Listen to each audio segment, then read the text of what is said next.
Morning dear students. आज की dictation समाचार पत्र से ही शुरू करेंगे।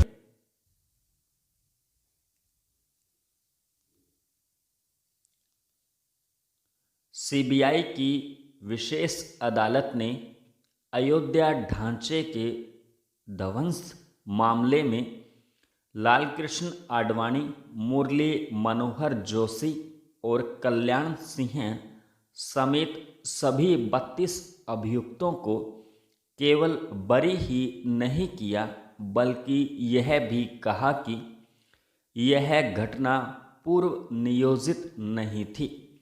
इसका अर्थ यही निकलता है कि 28 साल पुरानी इस घटना के लिए भाजपा के वरिष्ठ नेताओं को जिम्मेदार ठहराने का काम संकीर्ण राजनीतिक कारणों से किया गया।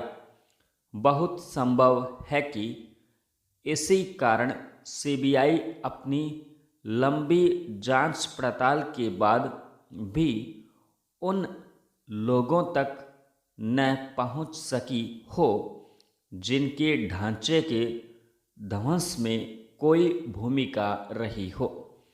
सच जो भी हो, आम धारणा यही है कि विवादित ढांचे का ध्वंस कार सेवकों के आवेश का परिणाम था। भले ही आज इसका संज्ञान लेने की आवश्यकता न समझी जाए कि यह आवेश किन परिस्थितियों के कारण उपजा, लेकिन इसकी अनदेखी नहीं की जा सकती कि व्यापक हिंदू समाज के लिए यह ढांचा उसकी आस्था के साथ हुए खिलवाड़ और अन्याय का प्रतीक था। यह एक विडंबना ही थी कि तत्कालीन राजनीतिक नेतृत्व और साथ ही सेक्युलरिज्म की दुहाई देने वाला बौद्धिक वर्ग अयोध्या के विवादित ढांचे को राम के जन्म स्थान के रूप में मान्यता देने के लिए तैयार नहीं था।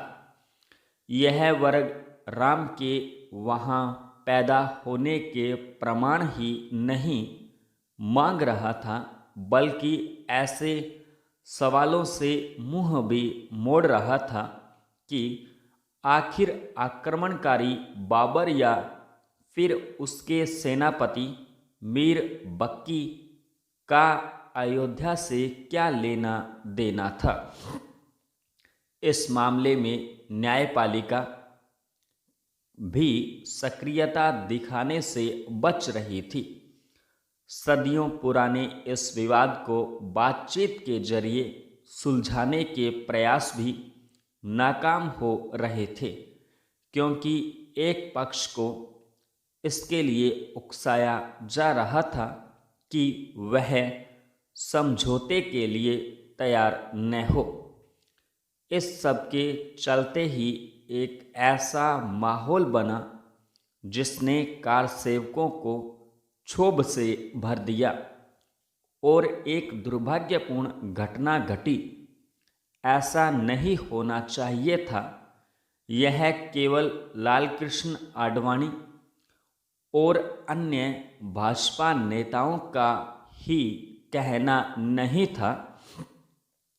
हिंदू समाज की भी ऐसे ही सोच थी।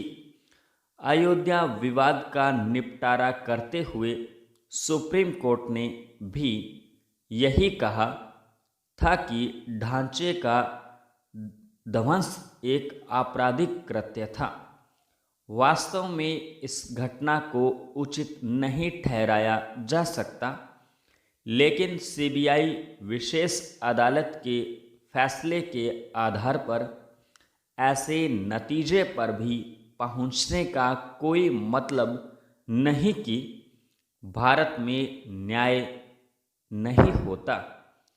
ऐसे किसी नतीजे पर पहुंचने के पहले इस पर गौर करना चाहिए कि उग्र भीड़ की ओर से अंजाम दी जाने वाली घटनाओं में जिम्मेदार लोगों की पहचान कर उन्हें दंडित करना हमेशा कठिन रहा है।